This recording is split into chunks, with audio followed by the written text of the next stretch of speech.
Welcome to Align and Arise, the podcast for wildly ambitious women who want to break free from the struggle, build a life without limits, and create success, wealth, and happiness completely on their terms and with way more than just the money in mind.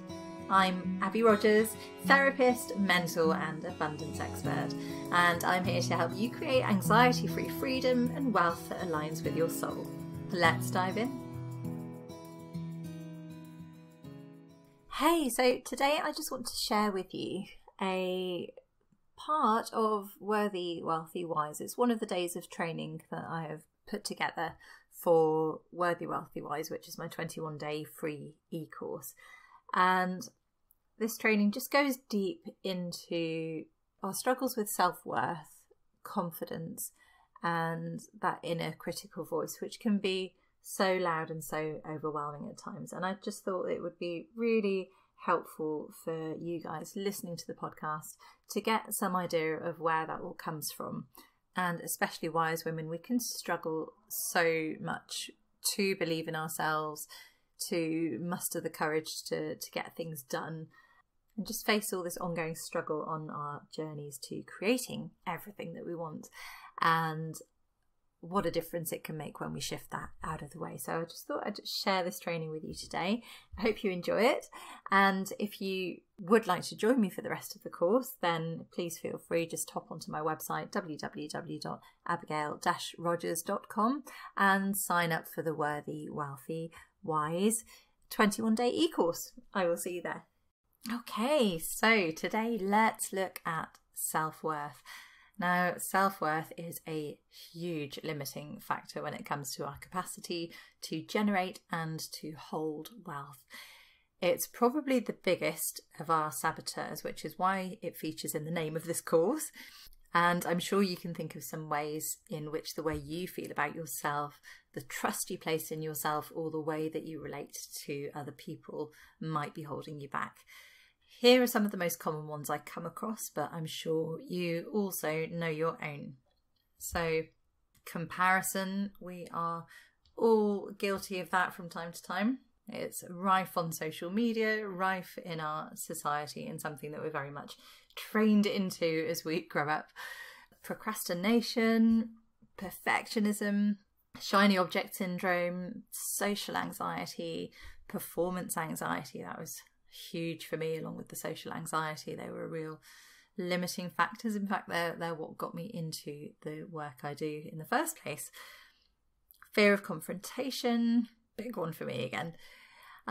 Hero worshipping mentors, not trusting in your own power, not fully stepping into your own authority, being indecisive, not trusting your gut, talking yourself out of great ideas, launching projects and never seeing them through, consistently under-earning, underachieving, or keeping yourself small, struggling to claim your expert status, feeling bad for taking money for your gifts, overgiving, letting your time and energy be swallowed by things that don't light you up or further your cause, putting up with unreasonable behaviour from other people and not feeling confident enough to deal with it.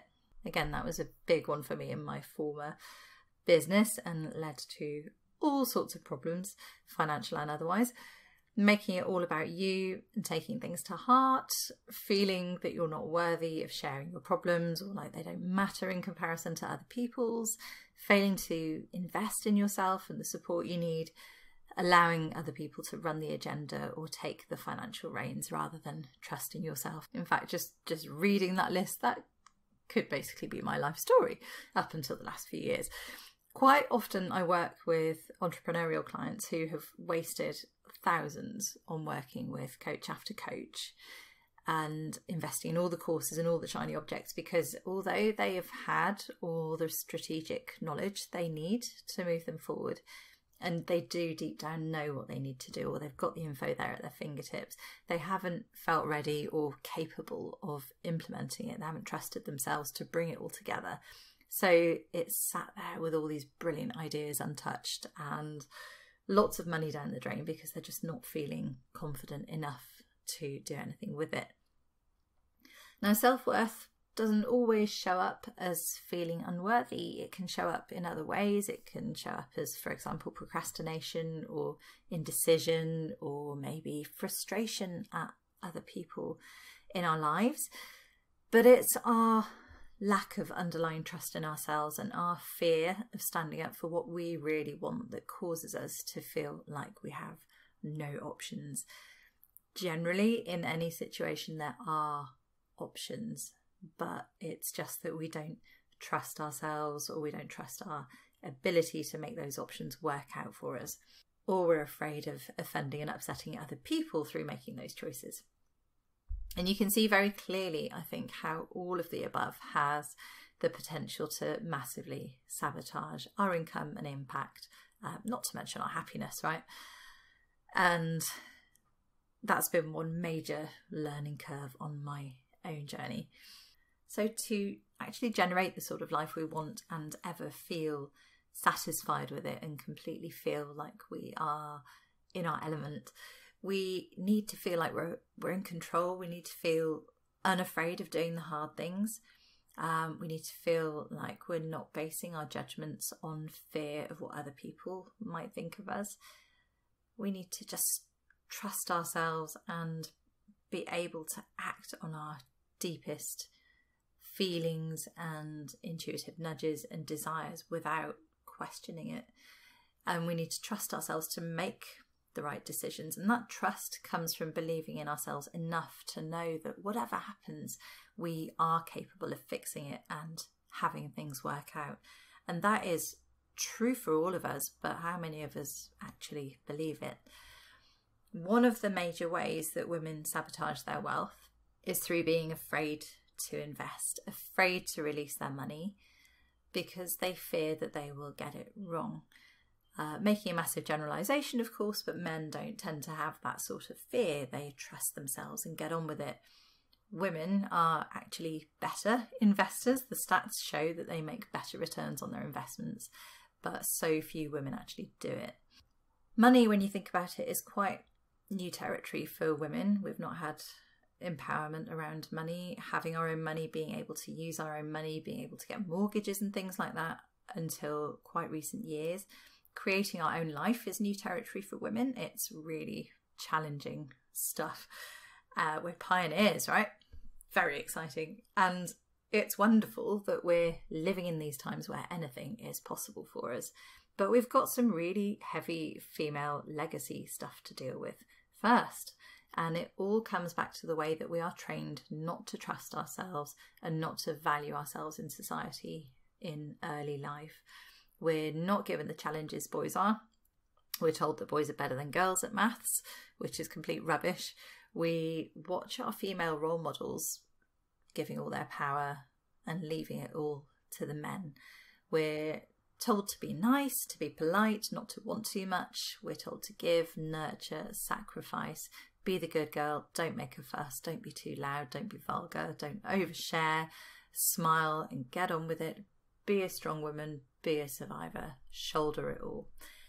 And whether we're verbally told those things or whether we just pick them up through the subconscious messages that we receive through things like TV and just general society and the magazines we read and all that sort of stuff, it all gets in there. And some of those attributes are great things. They're nice things. There's nothing wrong with being a nice, kind, caring person who doesn't want to be that. But we're also led to believe that you can't have those attributes and be financially savvy, that you need to wait for the prince to rescue you. That's what a nice girl does. And that we have to be those things at the expense of our own satisfaction and competence. So the nice girl thing is huge. The people-pleasing thing is huge. And whether or not we realise it, for many of us, one of the key drivers of our desire for success and achievement is the desire to please others. We want to do well, to win the approval of our families and our tribe. We want to win that approval so hard and be seen as nothing but the nice girl that we end up falling over ourselves and our inner narratives become all about what's missing and why we are not good enough. Many of us are not taught that we're worthy because we are worthy, that we're already perfect as we are, that we don't need to do anything, and that we'll be loved and supported no matter what. And it's only from that foundation, from that platform, that we can actually create in a very easy way. Many of us are taught that our worth is conditional, that we need to be a certain way, look a certain way, measure up to certain standards, achieve certain things to be good enough. And so that becomes our internal story, and we've got all this work to do to shift out the way before we get to that place where we just accept ourselves as we are, and we have that confidence that we then need to go on and generate the kind of life that we want. And until we go on and heal those internal stories and learn to see ourselves as inherently worthy and capable, until we learn to love and trust ourselves and allow ourselves to try without conditions attached, without the what ifs, then we are never going to fulfill our full potential. If we're sitting there doubting ourselves every step of the way, instead of raising our prices or making investments, we're going to struggle. If we're afraid of things like public speaking because we've learned to monitor ourselves so much, and we turn down great opportunities or avoid getting more visible because of that, we're sabotaging our potential, no matter how many opportunities the universe is throwing our way. So for me, this is pretty much the most important transformation any woman can make in terms of her total well-being and life satisfaction, never mind her financial well-being, but it massively impacts that too, of course it does.